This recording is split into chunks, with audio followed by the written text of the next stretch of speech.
Welcome back to The First Symptom Didn't Scare Me. The Other 52 Did. Part 4. Fasten your seatbelts, for real. One day, I was home and I got a call. My partner asked me to bring a set of keys from the house, so a technician could work inside an RV.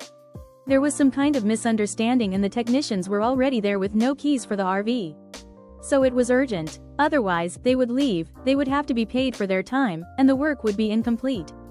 High anxiety when driving was a given for me and my partner, but for the most part one would keep it to myself, as most of the time I'm driving alone. I got inside my car, searched for the address and it was literally on the other side of the city. I was like, I'm afraid, but if it needs to be done it has to be done. I mentioned that the drive made me uneasy, so the response was, never mind, this was my mistake, they can come tomorrow. I was not going to waste the technician's time or waste money for a mistake that could be solved. I headed that way, with the time pressure, a long commute in the highway, to a place I'm not familiar with.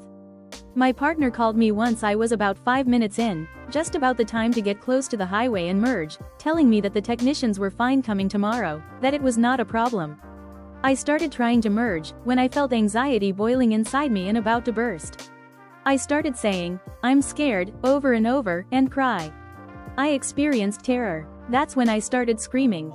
Like a banshee. No kidding. I had to hang up the phone, which was connected to the car speakers. Driving while experiencing the most intense anxiety of my life, the debut of a panic attack. If you have never had one, first of all, I'm so glad for you.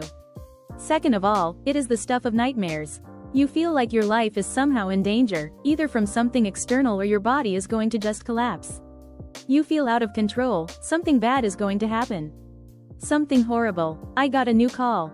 I ignored it, too overwhelmed. I was so afraid, I was crying tears of terror, probably red in the face, screaming like a banshee. I was crying for a good chunk of the trip, starting to feel better once I was off the highway. Shaken, I arrived at the place with the RV. Red eyes, probably dead inside, but I did it. The problem is that a line had been crossed. Driving was no longer making me anxious, a little scared. Now I knew it could escalate into sheer terror. Follow me for part 5. New symptoms. Having the life sucked out of me, and now I'm literally dry. How many symptoms have you noticed? And we are just starting.